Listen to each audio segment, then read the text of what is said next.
It's been like over 12 hours without electricity.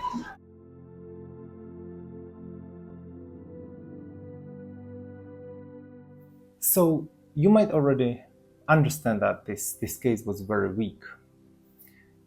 No publishing, no lies, law does not exist. Anyways, what happened next was even more scary. The police officer came to testify, but even worse thing happened in the meantime, during the lunch break. We were sent back to the cell, and almost at the end of the lunch break, we were told to come to some like little space, and then the head of the CID came. He gave us a paper, and he was saying like, "Let me just use this paper. This is a order from the court. You have to sign it. If you don't sign it, you are against the court, and you're gonna go to jail." Do you remember? I have the right not to be forced to make confessions. This is already forcing someone. Anyways, I just didn't want to sign to give them all my accounts, all my passwords into my bank account, everything, unless the court really orders it. So I told them, let me take the papers to the court and I'll ask the judge. Oh my God, they got scared. They started shouting in Shona, I guess. Shona is the local language. I guess they were shouting at the police officers because they immediately took the papers and they gave it to them. So I was confused. And with that, I went back to the court. Remember, I haven't been asked at the court anything yet. I'm the accused person who is supposed to defend and who is supposed to. I was told that everything should say the lawyer should speak on my behalf, but he didn't really listen that much. Like he sometimes, but he didn't want to hear the details. Sometimes I give him some important details, but he just ignored them. Anyways, maybe it's just how it's supposed to be.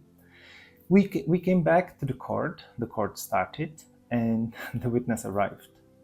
I couldn't but stop laughing when she was talking. Just literally because I really didn't want to laugh. Her name, Simbisai Shumba. She sworn that she will tell the truth. She confirmed that I'm a foreigner, that I have the passport, and so on. What she said is that my gadgets have to be taken to the cyber lab for examination. Remember that for later, okay?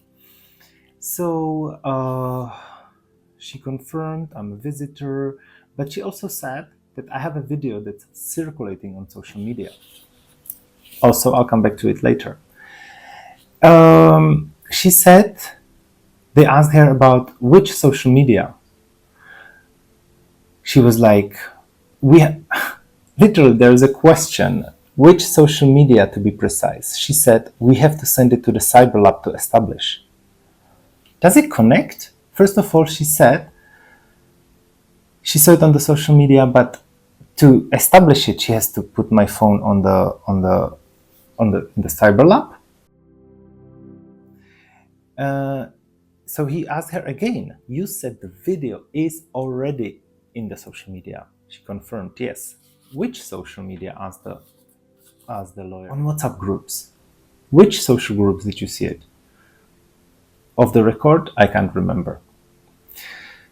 He asked her to confirm if she knows she's testifying on this. She confirmed. He asked her if she can collect the principles of the videos. She said not today.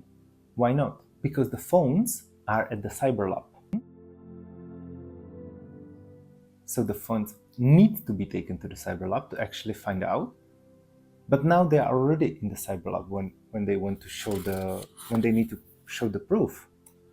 That doesn't really connect, right? So the lawyer asked her, how will the court know the video was circulating? And she just said, I came to testify.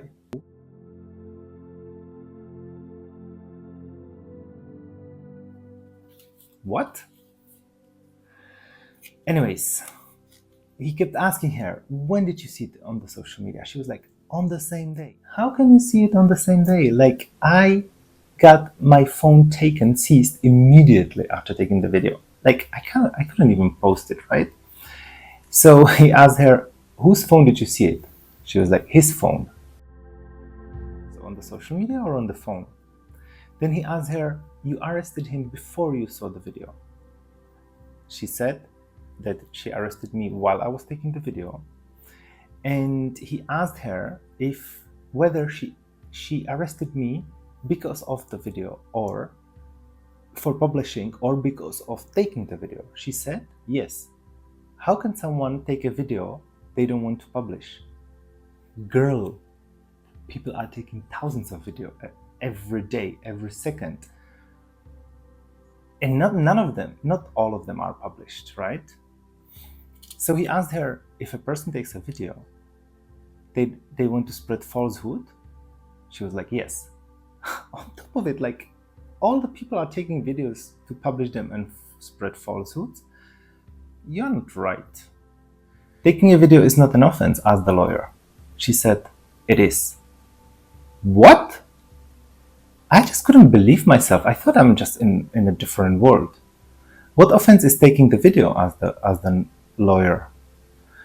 He was taking a video uttering statements detrimental to the state. What was he saying? And then she said what I said about that there is no electricity. So the lawyer gave her papers from the city council, from the Masvingo city council, where they announced that there will be no water. I believe it was the 2nd of August. 4th. Yes. She read it, and he asked her, like, do you know? Did you understand that? She was like, no, I don't know. Like, he was asking her, she is a homeowner, if she's in the WhatsApp group. So she knew there was no electricity, but it went for on and on.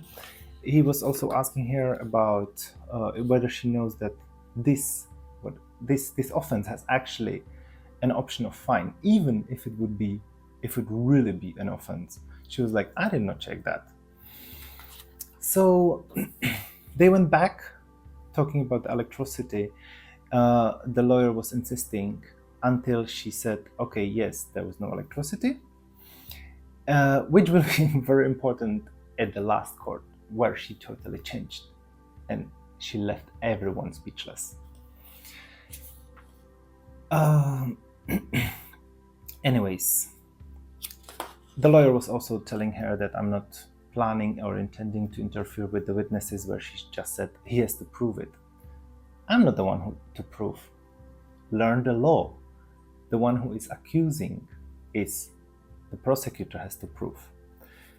I was kind of confused, to say. I was accused of this publishing, and there was no evidence.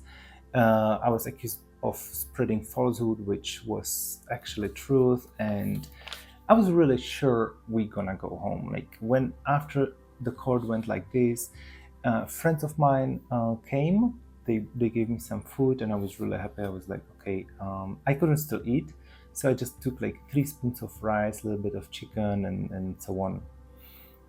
I knew we are going home.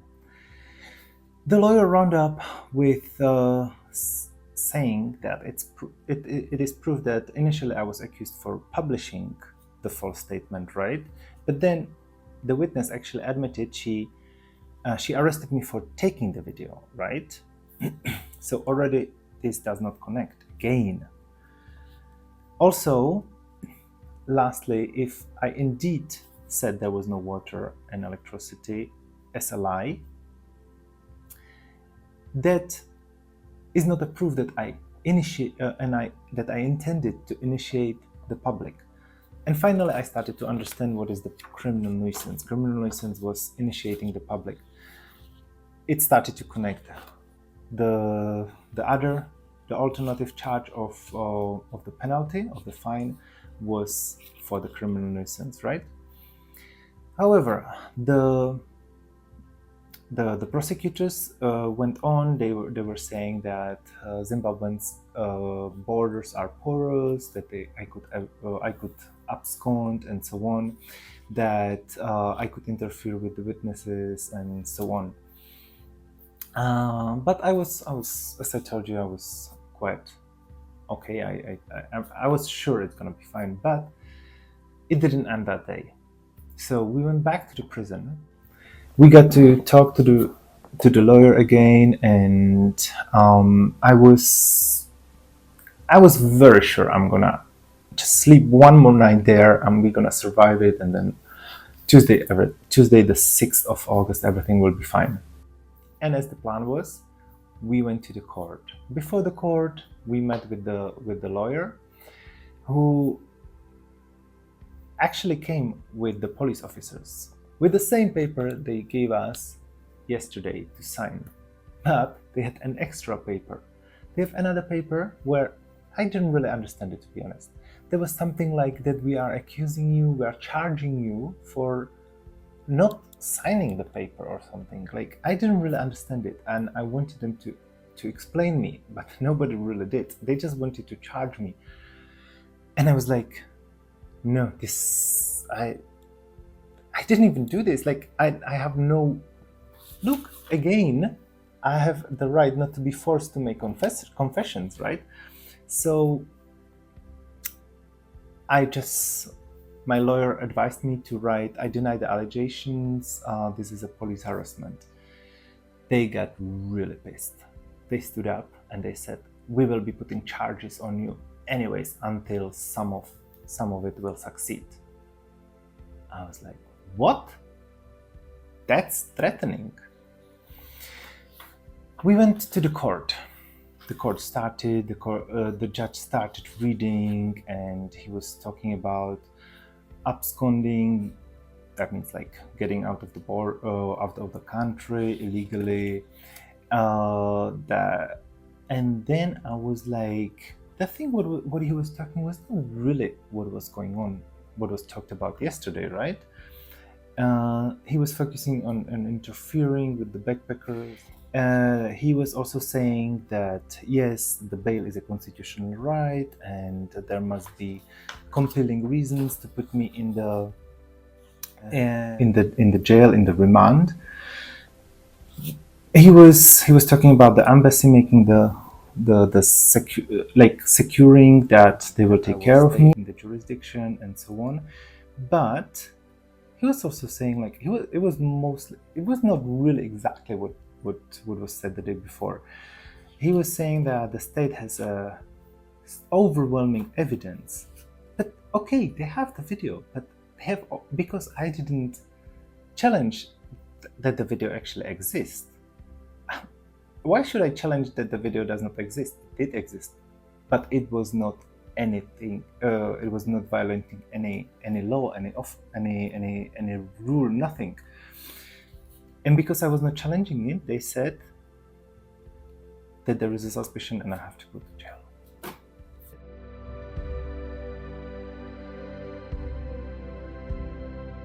For 2 weeks, it was crazy.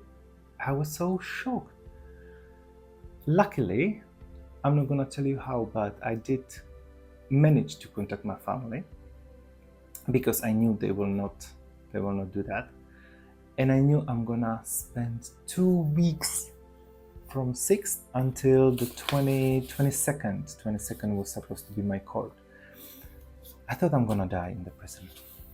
I was already super exhausted, hungry, dehydrated, cold at night, too warm during the day, loud, I couldn't sleep. I was speechless.